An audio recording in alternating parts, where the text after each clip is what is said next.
here's the lost footage from Chernobyl.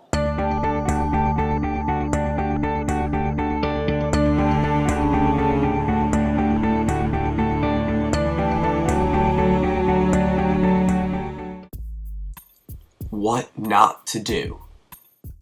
Don't run away from the rocket and don't throw rulers. No throwing rockets and try to stay away from where it's gonna hit. Don't get caught texting. Don't point the rocket at people. Don't let Zach get you in his video, it won't work out for you. Don't pose on the dugout, we will make fun of you. Procedure. Put on those Prada glasses. Safety first. Now look around a little and find a nice flat open area to place your rocket base. Now go ahead and place a valve on the rocket base, either high, medium, or low. Then proceed to put the rocket onto the base. Bring the air pump that you will be using in your experiment next to the rocket. Attach the air pump to the base of the rocket stand. Get your meter stick ready and have one of your lab members stand behind the rocket. Have another lab member start to pump while the last lab member starts filming.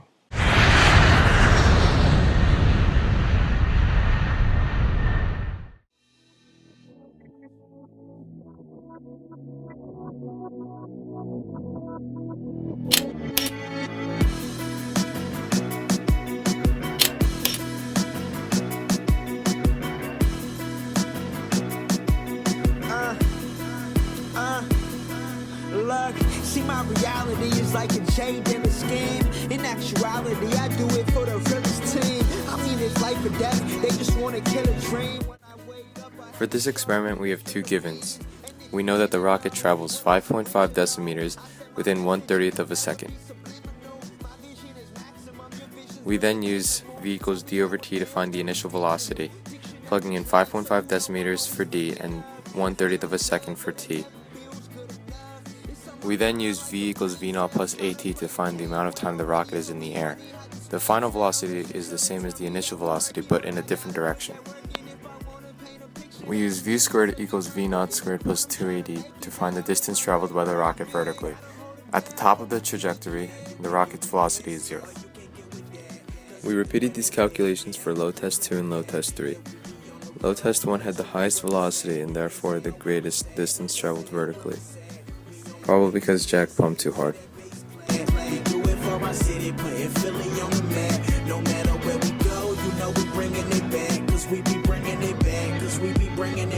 Look, I'm about to do my thing. She say, what you call that? She say, I'm a effing trick. I say, I ain't fall yet. Dealing with some lost souls, don't know where to go. Yeah, got the crowd tripping and slipping because my flow. Where I know them suckers see us. They really wanna be us. Talking about us over lunch and they jellies and pizzerias.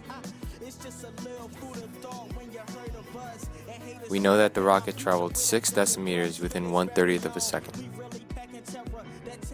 We use v equals d over t again to solve for the initial velocity, except this time d is equal to 6 decimeters.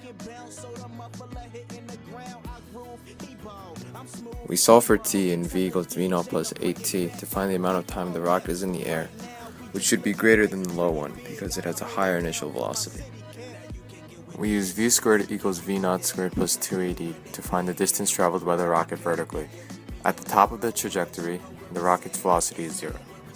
The medium test trials were not as precise as the low test trials, with medium test 2 at 21 meters per second and medium test 1 at 18 meters per second. Test 3 was clearly a fault, so we just disregarded it. Thanks, Jack.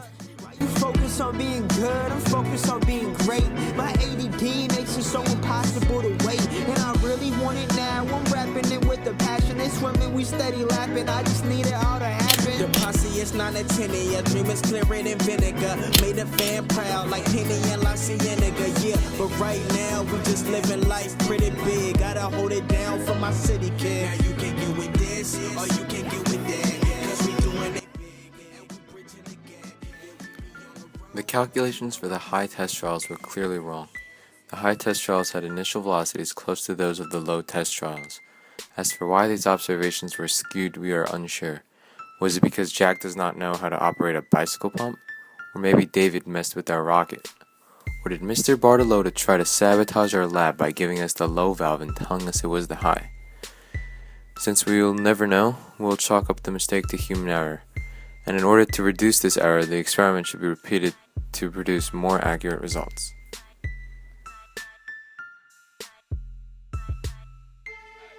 Like I said before, the high test trials have results most similar to the low test trials.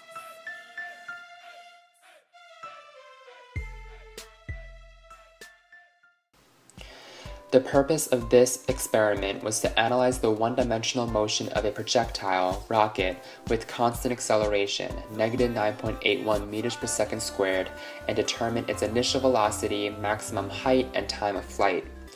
Up to this point, we've been exposed to one-dimensional motion only in the classroom and on paper. The hands-on nature of this lab allowed us to evaluate a real-life application of one-dimensional motion. The valves ranged from low to high, and each successive valve was expected to yield a greater initial velocity, maximum height, and time of flight. The observed results were not accurate, thus debunking our hypothesis. Each valve trial yielded about the same initial velocity and time of flight. For example, the initial velocities of trial number 1 for the low, medium, and high valves were 16.5 meters per second, 18 meters per second, and 16.8 meters per second, respectively. The values for time of flight were 3.4 seconds, 3.7 seconds, and 3.4 seconds. Even odder is the fact that we calculated the initial velocity for the medium valve to be greater than that for the high valve. Similarly, we calculated the time of flight for the low valve to be equal to that for the high valve. In this way, our data is precise but not accurate. Had there been no sources of error in our data, we would have calculated the high valve to have the greatest initial velocity and the longest time of flight. Possible sources of error include the exclusion of the effects of air resistance and delayed human reaction time in filming the rocket's launch.